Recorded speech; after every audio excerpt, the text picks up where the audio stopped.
نہ ہی اس کے ماتھے پر بل پڑے ہوئے کم ہوئے تھے اور نہ ہی اس کے چہرے پر کوئی مسکراہٹ آئی تھی۔ کہنے لگا کہ اچھا تو پھر میں کیا کروں، مجھے کوئی شوق نہیں فی الحال باپ بننے کا، مجھے بس مجھے زندگی میں فی الحال سکون چاہیے، اور ویسے بھی یہ میری بیوی تھی جہاں پر میرے لیے لائے گی ہے بچے، اس نے میرے پیدا کرنے ہیں تو کس کی اجازت سے ماں بن رہی ہے؟ جب تک میں نہیں چاہوں گا اسے کوئی نہیں حق پہنچتا ماں بنے اور بچے کے انبار کھڑے کر دے۔ یہ بات ابھی روحان کے منہ سے نکلی ہی تھی کہ فہمیدہ بیگم نے اٹھ کر اسے زوردار تھپڑ مار دیا۔ روحان کو اس تھپڑ کی امید بالکل بھی نہیں تھی۔ وہ اسے تھپڑ مار کر کہنے لگی، کیسے بات کر رہے ہو؟ کیا یہ تربیت کی ہے میں نے تمہاری؟ تمہیں کوئی پرواہ بھی ہے کہ نہیں؟ ارے وہ لڑکیاں تو خوش نصیب ہوتی ہیں جو شادی کے فوراً بعد اس درجے پر فائز ہو جاتی ہیں، ورنہ جانتے بھی ہو اپنے خاندان میں تمہاری کتنی مثالیں موجود ہیں۔ شادی کو سالوں گزر جاتے ہیں اور اولاد کی نعمت کے لیے لوگ در بدر کے دھکے کھا رہے ہیں، اور اس سے تم کس لہجے میں بات کر رہے ہو؟ بچے آئیں گے، تمہارے سکون میں اضافہ ہوگا، تمہاری زندگی میں رونق آ جائے گی۔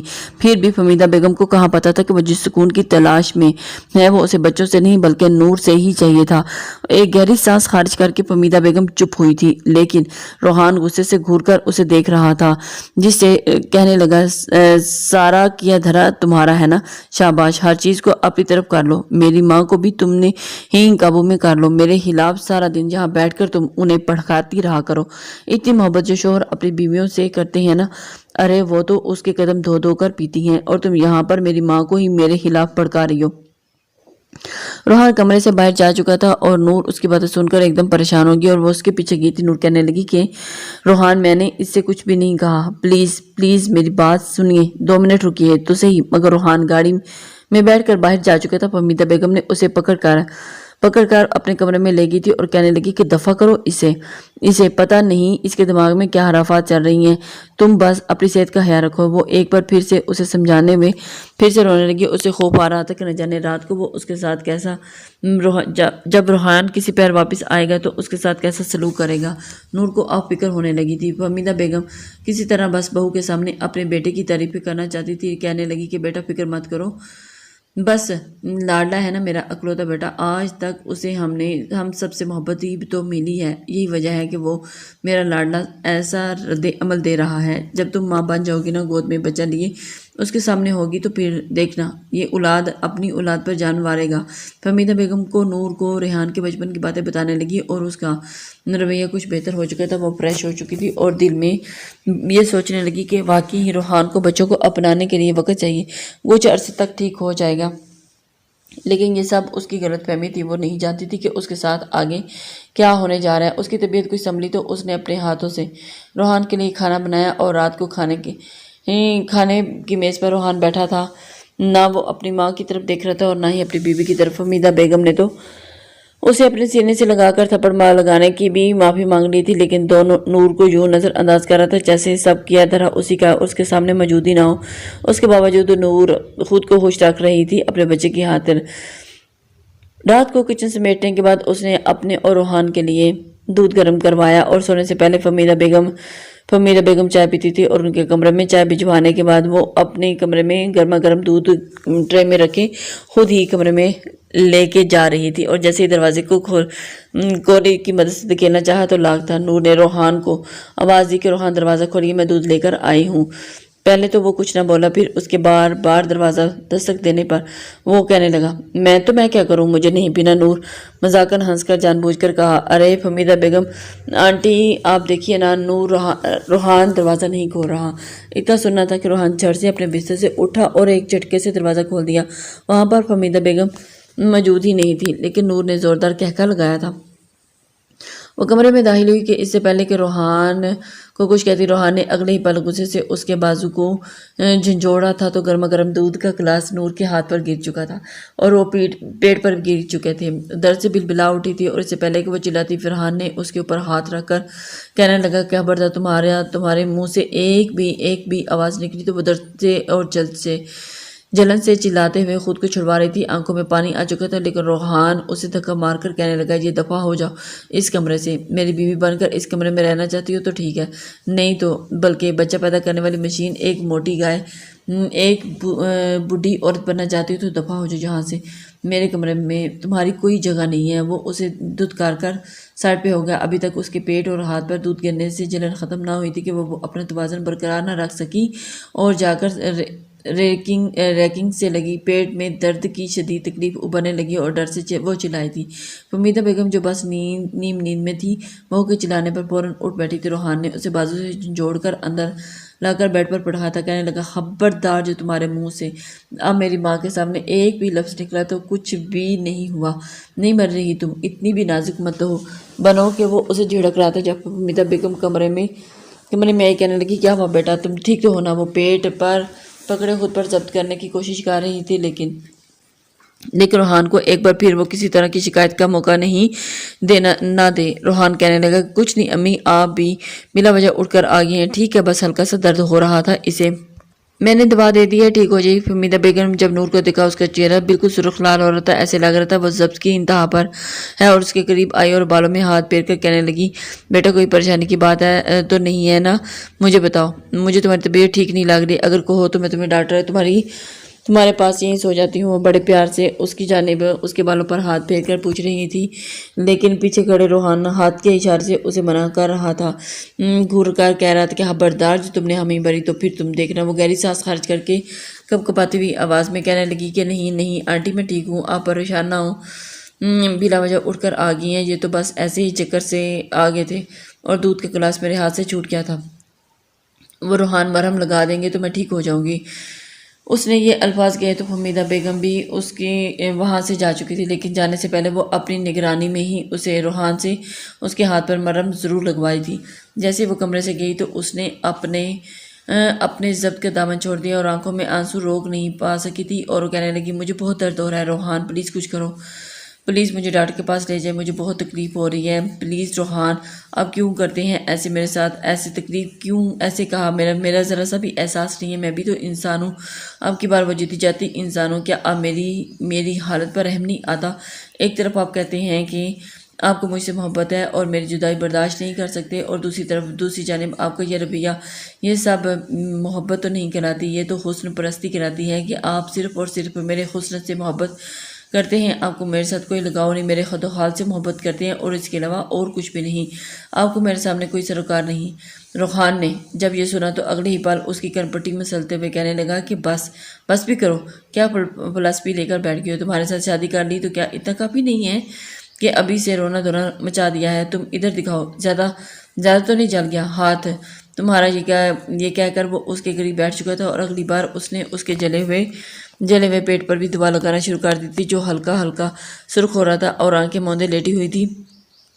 ابھی بھی وہ درد کی ٹیسیوں سے پیٹ میں اٹھتی ہوئی محسوس ہو رہی تھی اور ایسے لگ رہا تھا جیسے پیٹ کے اندر کوئی چیز کٹ رہی ہو۔ وہ بار بار کہہ رہی تھی لیکن روحان مجھے درد ہو رہی ہے، پلیز مجھے ڈاکٹر کے پاس لے چلیں، کہیں کوئی انہونی نہ ہو جائے، لیکن بار بار روحان اسے منہ سے یہ سب کچھ سن کر اس نے دراز سے ایک پین کلر نکال کر اسے کھانے کو دے دی تھی اور منع بھی کرتی رہی کہ نہیں روحان، ایسی حالت میں پین کلر وغیرہ نہیں لیتے، دوائیاں نہیں کھائی جاتی۔ ڈاکٹر نے اسے سختی سے منع کیا ہوا تھا لیکن روحان زبردستی اسے وہ پین کلر کھلا چکا تھا اور منہ دوائی دے کر پانی پلا چکا تھا۔ کہنے لگا کہ بلا وجہ ہی ڈاکٹرز نے تماشا بنا رکھا ہے، ایسا کچھ نہیں ہوتا، خود بیگ بھر کر جو دوا دے دیتے ہیں، ان کو دوائی دکھائی نہیں دیتی، گھر سے کوئی دوا لے لیں تو وہ یہ ہے وہ ہے، پتہ نہیں کیا ہے۔ دوا کا اثر فوراً ہوا تھا، کچھ دیر بعد درد کی شدت میں کمی آ چکی تھی۔ روحان اس کے قریب لیٹ چکا تھا اور کہنے لگا کہ اب تم کچھ بھی نہیں بولو گی، سمجھی بیوی ہو تم میری اور کیا پیار محبت کے کسے چھیڑ رکھے تھے تم نے؟ یہ میری محبت ہی ہے نا جو میں تمہیں سونے نہیں دیتا، رات بس جگائے رکھتا ہوں اور تم پر اپنی شدتیں لٹاتا رہتا ہوں۔ بتاؤ بھلا اگر مجھ میں کوئی دلچسپی نہ ہوتی تو تم سے یہ محبت بھی نہ ہوتی تو کیا میں یوں تمہیں رات بس جگا کر رکھتا؟ میں تو تمہیں منہ تک نہ لگاتا۔ کیا تم نے وہ شوہر نہیں دیکھے جو بیوی کے قریب آتے ہی نہیں اس سے الجھن محسوس کرتے ہیں اور ان سے آنے والی لہسن پیاز کی بدبو ان کے قریب بھی نہیں بھٹکنے دیتی؟ وہ دوسری شادی کر لیتے ہیں اور تمہیں تو شکر ادا کرنا چاہیے، تمہیں تو خوش ہونا چاہیے کہ تمہارا شوہر تمہارے حسن پر فدا ہے۔ یہ سن کر نور کا دل سہم چکا تھا، وہ اس کی ہوس پرستی کو ہی محبت سمجھ کر خاموش ہو چکی تھی جب باتوں میں وہ ایک بار پھر سے اسے اپنے قریب لانے لگا تھا اور اپنا آپ اسے سونپ کر پیار سے کہنے لگی۔ ایک آخری بار اس نے کہا تھا کہ پلیز روحان ایسا مت کریں، ڈاکٹر نے سختی سے منع کیا، مجھے تکلیف ہو رہی ہے۔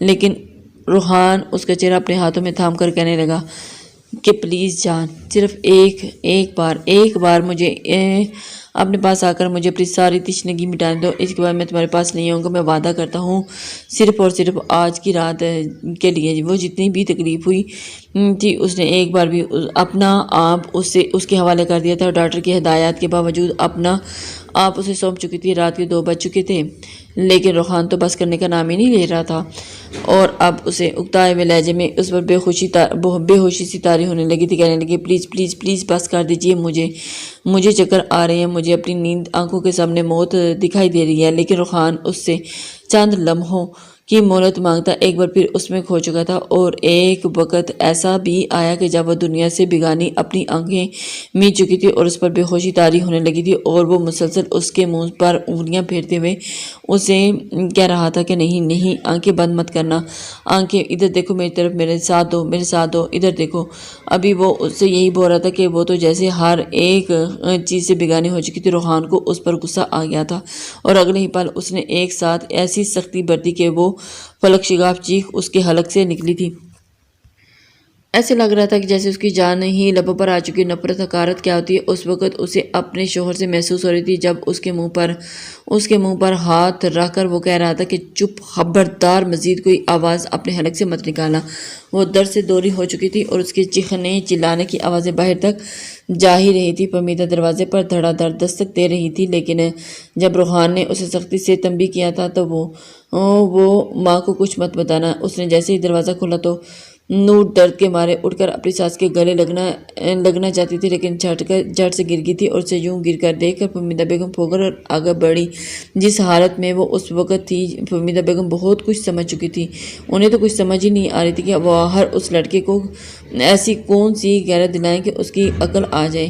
فہمیدہ نے فوراً نور کو ہسپتال لے جایا گیا، اور ڈاکٹر نے نور کی حالت دیکھی تو اپنے سر پکڑ کر بیٹھ چکی تھی۔ کہنے لگی کہ اس کی شادی کسی حیوان سے کروائی گئی ہے، یا شیطان سے، کیونکہ وہ حیوان جیسے شیطان تو ہو سکتا ہے مگر انسان نہیں، انسان تو یوں نہیں کرتے۔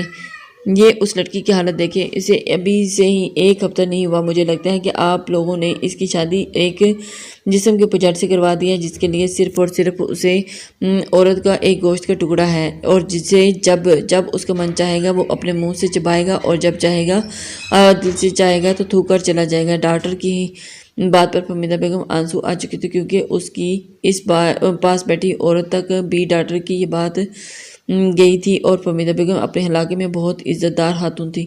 خاندان پڑوس کی عورتیں ان عزت کی نگاہ سے دیکھتی تھی، اور یہ عورتیں بھی اچھے حادثے سے جانتی تھی کہ سبھی ایک دوسرے سے منہ چھپانے لگی۔ ڈاکٹر کا کہنا تھا کہ آپ کی بہو کا بچہ ضائع ہو چکا ہے، مبارک ہو آپ کو، آپ تو یہ خوشی اس کے موقع پر مٹھائیاں بانٹنی چاہیے، جشن منانا چاہیے۔ بتائیے کال کر کے اپنے بیٹے کو۔ آج سے پہلے وہ ڈاکٹر کسی کے ساتھ جو پرسنل نہیں ہوئی تھی، مگر آخر کو وہ بھی ایک انسان تھی، کتنا برداشت کرتی۔ جو ظلم اس بچے پر کیا جا رہا تھا، مزید اسے برداشت کرنا ناممکن ہے، کیونکہ وہ فہمیدہ بیگم کی ہی عمر کی ایک عورت تھی جو اس طرح کے معاملات کی پیچیدگی اچھے سے سمجھ سکتی تھی۔ اور وہی جب نور کو پتہ چلا کہ اس کا بچہ اس دنیا میں آنے سے پہلے ہی جا چکا ہے تو وہ پھوٹ پھوٹ کر رونے لگ گئی تھی۔ اس کی طبیعت کافی خراب تھی، اور وہ یہ دکھ برداشت نہیں کر پا رہی تھی۔ وہ سوچ بھی نہیں سکتی تھی کہ اس کے ساتھ اس طرح ہو جائے گا۔ بلڈ پریشر بار بار لو ہو رہا تھا۔ نور کی ماں بھی وہیں پر آ گئی تھی، اور ساس نے اس کے سامنے ہاتھ ہی جوڑے تھے کہ اپنی ماں کو مت بتانا، میں سب کچھ سنبھالوں گی۔ وہ اپنے دل میں یہ سوچ کر بے چین ہو رہی تھی کہ کیا کرے، ماں کو بھی کچھ نہ پتا ہے، اور جیسے ہی اس نے اپنی ماں کو اپنے سامنے دیکھا تو ان کی گلے لا کر بلک کر رو رہی تھی، اور انہیں سب کچھ بتا دیا۔ فہمیدہ بیگم نے ان کے سامنے اپنے ہاتھ دکھا کر کہنے لگی کہ گزشتہ رات کس طرح درندگی کا مظاہرہ روحان نے اس کے ساتھ کیا تھا، اس نے انہیں ساری حقیقت بتا دی تھی، اور پھر دونوں ہی عورتوں کو اس پر شدید غصہ آ چکا تھا۔ فہمیدہ بیگم نے تو گھر جا کر روحان کو گریبان سے ہی پکڑ لیا تھا۔ کہنے لگی مجھے تو شرم آتی ہے تجھے اپنا بیٹا کہتے ہوئے، جب تو چھوٹا سا تھا تو میں تجھے 9 ماہ تک اپنی گود میں رکھا، کون کرتا ہے ایسی جیسی حرکت تو نے کی ہے۔ لیکن فوراً خود کو بری الذمہ کرتے ہوئے کہنے لگا کہ مجھے امی جھوٹ بول رہی ہیں، وہ اب آپ کو دیکھ کر خود ہی بیڈ سے گری تھی اور خود ہی نہیں جاتی ہی تھی کہ ماں بنے، جان بوجھ کر ہی تماشے لگا رہی ہے۔ پھر فہمیدہ بیگم اس کے سینے پر مکے مار مار کر کہنے لگی کہ جھوٹ بولتا ہے تو، ارے میرے سامنے 24 گھنٹے رہتی ہے وہ لڑکی، اور میں اس کی عادت کو اچھے سے جان چکی ہوں، سارا کیا درد تیرا ہے، اور تو ایسا بدبخت نکلا ہے جس نے ایک معصوم بچے کی زندگی کو برباد کر دی۔ اب خوش ہو جاؤ، اپنی ماں کو ذلیل کروا کر دوبارہ کبھی باپ نہیں بن سکے گا۔ تو جس قدر اس کی ماں اس کے سامنے روئی تھی، اس کی تھوڑی بہت شرمندگی تو ہو ہی چکی تھی۔ وہی نور کی ماں اسے اپنے گھر لے گئی تھی اور نور کو سنبھلنے میں وقت لگا تھا۔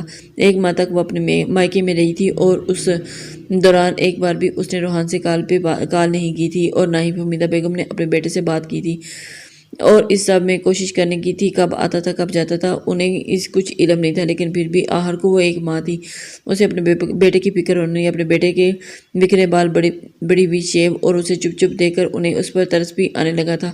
روحان روتا ہوا اپنی ماں کے پاس آ کر بیٹھا، کہنے لگا، ماں مجھ سے بہت بڑی غلطی ہوگی، امی میں سدھر چکا ہوں، جانتی ہیں میں کسی بات نہیں سدھارا ہے، آج مجھے احساس ہو رہا ہے کہ میں نے کتنا غلط کیا، اپنے ہاتھوں سے اپنی اولاد کو ہی مار ڈالا، نوچ ڈالا، اور میں نے ختم کیا۔ آج میرا دوست بھی مجھے خوشی خوشی بتا رہا تھا کہ وہ باپ بننے والا ہے، میرے سامنے اس نے اپنے بچے کے لیے چھوٹے چھوٹے کپڑے خریدے اور اس کے لیے شاپنگ کی، اور میرا بھی بہت دل دکھ رہا تھا۔ اتنی خوشی سے وہ اپنے تاثرات کے بارے میں بتا رہا تھا اور میں کتنا بد نصیب ہوں، اور اس کا چہرہ دیکھ رہا تھا۔ امی مجھے بہت گلٹ فیل ہو رہا ہے، بتائیں میں کیا کروں، میں نے اتنا غلط کیا نور کے ساتھ، میرا رویہ بہت برا رہا، لیکن میں اپنی غلطیوں کو سدھارنا چاہتا ہوں امی۔ وہ اپنی ماں کے سامنے سینے سے لگے ہوئے رونے لگا تھا اور یہ سب کچھ کہہ رہا تھا۔ فہمیدہ بیگم نے بھی اسے گلے سے لگا لیا تھا، اور اگلے روز ہی دونوں ماں بیٹا نور کو لینے کے لیے اس کے گھر پہنچے تھے۔ نور گمسم سی ایک طرف بیٹھی ہوئی تھی اور کچھ بھی نہیں بات کر رہی تھی، اسے تو روحان سے بھی ایک خوف آنے لگا تھا۔ فہمیدہ بیگم نے اسے یقین دلایا، بیٹا روحان سچ مچ بدل چکا ہے، تم اس بات کی فکر نہ کرو، اس نے اپنی غلطی تسلیم کر لی ہے، تم ہمارے ساتھ واپس چلو، دیکھو اب یہ تمہارے ساتھ کچھ بھی غلط نہیں کرے گا۔ نور خالی ذہن کے ساتھ ہی اپنی ساس کی جانب دیکھ رہی تھی، ساس اور شوہر کی طرف دیکھ رہی تھی، اور اپنے کمرے میں چلے گی۔ اس کا تو یہ مانا تھا کہ وہ کبھی بھی واپس اس کے ساتھ نہیں جانے گی۔ نور کی ماں بھی اس کے پیچھے ہی آئی تھی، وہیں گہری سانس خارج کر کے اپنی ماں کی طرف کچھ کہنے والی ہی تھی کہ جب اس کی ماں کہنے لگی کہ بیٹا جو بھی فیصلہ کرنا چاہتی ہو سوچ سمجھ کر کرنا، کہ یہ تمہاری اپنی زندگی ہے، بات ذہن میں رکھنا کہ ہم جس معاشرے میں رہتے ہیں اس معاشرے میں وہاں پر اگر لڑکی کی طرف سے کچھ غلط قدم اٹھانے میں پہل کی جائے تو اس کے والدین اور باقی بہن بھائیوں کے لیے بھی کیسے کیسے الفاظ استعمال کیے جاتے ہیں۔ اگر مرد طلاق دے دے تو پھر بھی عورت ہی بدنام ہوتی ہے اور عورت کے وجود پر ہی کلک لگ جاتی ہے، لیکن اگر عورت خود ہی منہ میں خلا کا ڈیمانڈ کرے تو وہ جانتی ہو نا، ایسی عورتوں کو معاشرہ سکون سے جینے نہیں دیتا۔ یہ سن کر نور کا سر جھکا چکی تھی، چاہتی تو وہ یہی تھی کہ وہ ایسے شخص سے علیحدگی اختیار کر لے، اور اس شخص سے آخر اس کے بدن میں ہی چھوڑا ہی کیا تھا، سارے خسارے تو نور کے حصے میں ہی آئے تھے۔ جس طرح اس نے شوہر کو لے کر اپنے ذہن میں خیالات بنا رکھے تھے ویسے تو کچھ بھی روحان میں نہیں تھا، لیکن اسے تو نور سے محبت ہی نہیں تھی۔ اپنی ماں اور اس کی بات سن کر آخری بار اس نے اپنے شوہر کو موقع دینے کا سوچا تھا، اور صرف اپنی ساس کے کہنے پر کی وجہ سے وہ روحان کے ساتھ واپس اس گھر میں آ چکی تھی۔ اسے لگا تھا کہ روحان ایک بار پھر اس کے ساتھ ظلم کرے گا اور ساتھ وہی سب کچھ کرے گا جو اس سے پہلے بھی اس کے ساتھ کر چکا ہے۔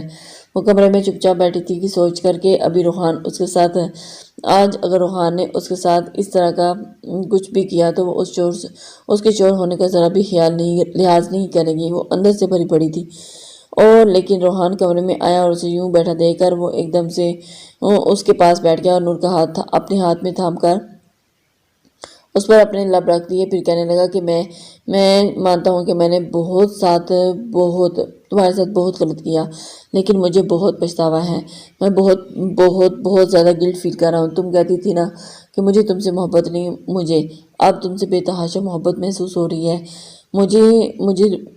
مجھے جب چھوڑ کر گئی تھی تو مجھے لگا کہ میری دنیا اجڑ گئی ہے، لیکن اب میں تمہیں وہ ساری خوشیاں دوں گا جس کی تم حقدار ہو۔ نور کو اپنے کانوں پر یقین نہیں آیا تھا کہ وہ اس قدر بدل چکا ہے۔ یہ سب کچھ روحان بول رہا ہے۔ روحان کہنے لگا کہ چلو جلدی سے تیار ہو جاؤ، ہم آج باہر ڈنر کرنے کے لیے جا رہے ہیں اور لانگ ڈرائیو بھی کریں گے، تمہیں شاپنگ بھی کرواؤں گا، آج ہم ایک ساتھ ٹائم سپینڈ کریں گے۔ نور نے تو پہلے انکار کیا، لیکن پھر روحان کو کہ اسرار پر وہ تیار ہو چکی تھی۔ پہلے تو نور کو لگا تھا کہ روحان کہ صرف اور صرف ایک دن کے لیے اسے بجانے کے لیے، مگر اس کے بعد تو یہ روز کا معمول بن چکا تھا۔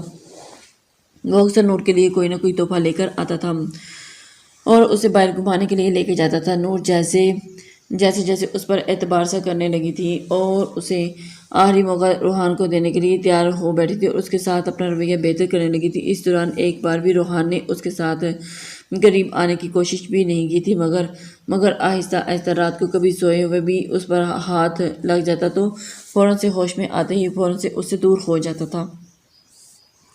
روحان نے خود کو بدلنے کی بہت کوشش کی تھی، اس نے بدل کر بھی دکھایا تھا، لیکن دھیرے دھیرے اس کی فطرت ایک بار پھر وہیں پر اٹکنے لگی تھی۔ اس کا ضمیر اسے پھر اکسانے لگا تھا اور ایک بار پھر کچھ ایسا کرے جس سے وہ نور سے تسکین حاصل کر سکے۔ اس کے لیے اپنا آپ کو سدھارنا اور پھر مزید یہ منافقت کا لبادہ اوڑھنا آسان نہیں تھا۔ وہی اس کے دل میں اولاد کی خواہش بھی پنپنے لگی تھی، اور کیونکہ اپنے ہم عمر کزنز اور دوستوں کو جب اپنے باپ بننے کی خوشخبری سناتے ہوئے دیکھتا تو اندر ہی اندر اس کے اندر بھی یہ خواہش جنم لینے لگتی تھی اور اندر ہی اندر وہ حسد کرنے لگا تھا۔ اس روز جب وہ گھر آیا تو نور کا ہاتھ پکڑ کے کہنے لگا، نور مجھے لگتا ہے کہ اب تم کافی بہتر ہو چکی ہو، مجھے اپنی غلطی کا احساس ہو چکا ہے، اس لیے میں چاہتا ہوں کہ تم میرے بچے کی ماں بنو، میں وعدہ کرتا ہوں کہ اس بار میں تمہارا بہت خیال رکھوں گا۔ یہ سن کر تو نور کے چہرے کے تاثرات بدلنے لگی۔ وہ کہنے لگی کہ آپ نے بہت دیر کر دی، ڈاکٹر نے کہا ہے کہ میں اب کبھی بھی ماں نہیں بن سکتی، میں اب آپ کے لیے صرف اور صرف آپ کے استعمال کا سامان بن کر رہ چکی ہوں، مجھ سے ماں بننے کی امید مت رکھیے۔ یہ سن کر تو روحان کا چہرہ اتر چکا تھا، کہنے لگا نہیں، ایسا نہیں ہو سکتا، مجھے اولاد چاہیے تو بس اولاد چاہیے، تم اپنا علاج کرواؤ، کچھ بھی کرو لیکن مجھے اولاد پیدا کر کے دو۔ وہ نہیں، وہ بھی بیٹا۔ نور کو اس کی اس وقت ذہنی حالت بے شبہ ہوا تھا، کیسا شخص تھا، کبھی اولاد کی خاطر اس کی اذیتوں سے دوچار کر رہا تھا اور کبھی اس حال میں اولاد مانگ رہا تھا کہ وہ دوبارہ ڈاکٹر کے پاس لے کر گیا تھا۔ اس ڈاکٹر کا یہی کہنا تھا کہ یہ دوبارہ کبھی بھی ماں نہیں بن سکتی، اس لیے یہ کوشش بیکار ہے۔ یہ جان کر تو اس روحان کے ذہن پر ڈاکٹر کی باتیں اثر انداز ہوئی تھی اور کچھ روز تو خاموش رہا تھا، لیکن دھیرے دھیرے اس قدر خاموش ہو تو دھیرے دھیرے اس کا رویہ کے ساتھ بدلنا شروع ہو گیا تھا۔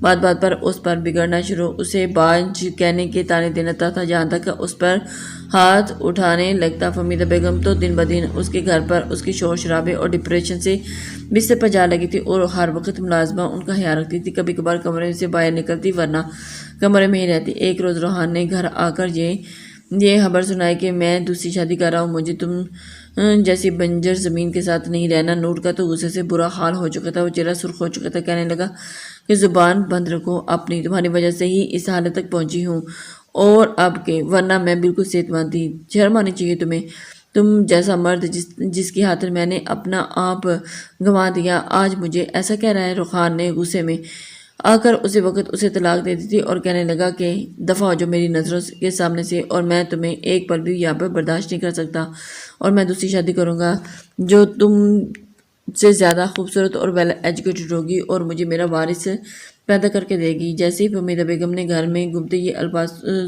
سنے تو انہیں ہارٹ اٹیک آیا۔ نور تو پھر روتی واپس اپنے ماں باپ کے پاس جا چکی تھی۔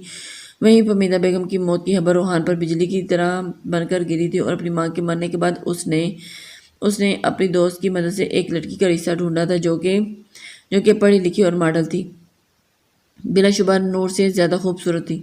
3 ماہ کے بعد ہی اس نے اس لڑکی سے شادی کر لی تھی اور اپنی بیوی بنا کر اس کو گھر میں لے آیا تھا اور اس کے ساتھ بھی وہی سب کچھ ہونے لگا تھا جو نور کے ساتھ کیا کرتا تھا، مگر وہ لڑکی بے حد شاطر اور چلاک قسم کی لڑکی تھی۔ بہانے سے اس نے روحان کا گھر اور جائیداد دھیرے دھیرے اپنے نام کروانا شروع کر دیا تھا۔ شادی کے 4 ماہ بعد ہی وہ پریگننٹ ہوئی اور روحان کی خوشی کا کوئی ٹھکانہ نہیں تھا۔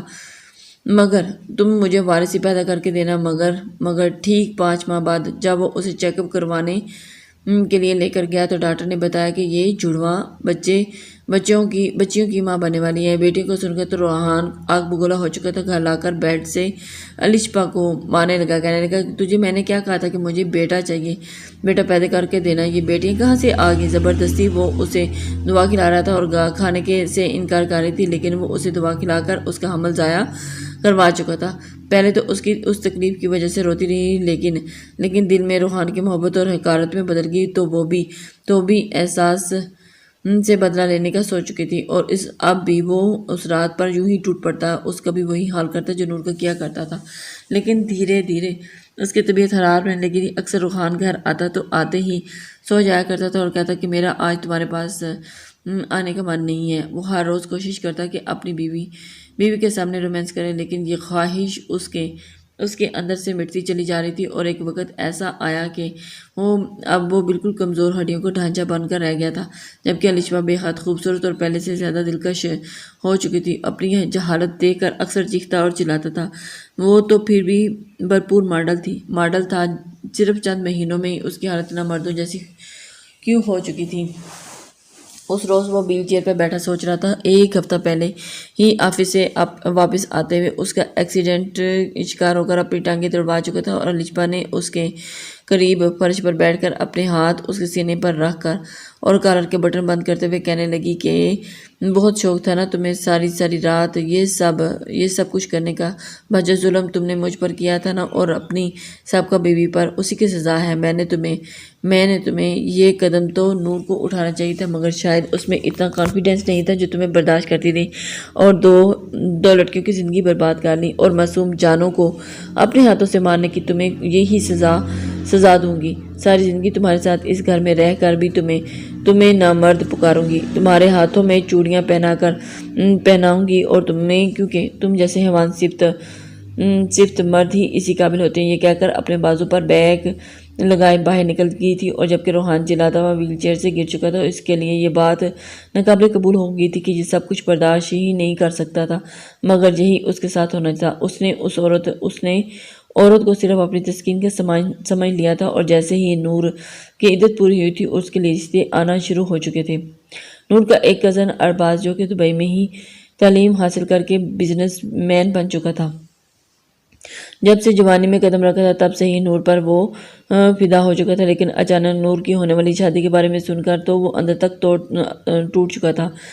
لیکن جب اسے نور کی طلاق کی خبر ملی تو وہ پاکستان آ کر اس نے اپنی ماں اور بڑی بہن کو رشتے کے لیے بھیج چکا تھا۔ نور نے پہلے تو انکار کیا تھا، لیکن جب نور کی حالہ بار بار واسطے دینے لگی تو اس نے خود ارباز سے ملنے کا کہا، اور ارباز کے لیے تو آج بھی وہ بالکل ویسی ہی تھی۔ اس نے ارباز کو مل کر ڈھکے چکے الفاظوں میں ساری سچائی بتا دی تھی، اور یہ بھی کہ وہ کبھی ماں نہیں بن سکتی تھی، لیکن اس کے باوجود ارباز نے اپنا چکا تھا، لیکن صرف اور صرف اپنی ماں کی خاطر اس نے یہ شادی کی تھی، اور اسے لگا کہ جیسے باقی مرد بھی ویسے ہی ہوں گے جیسے روحان تھا۔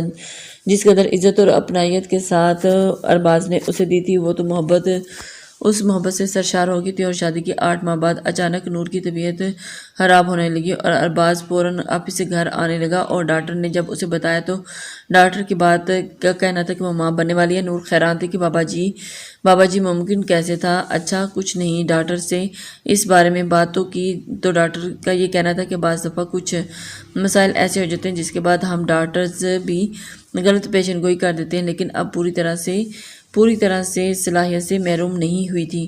بس یہی وجہ تھی کہ آج یہ خوشخبری آپ کے سامنے ہے۔ نور نے مسکراتے ہوئے خدا کا شکر ادا کیا تھا، اور ارباز کا ہاتھ پکڑ کر ہسپتال سے باہر نکل آئی۔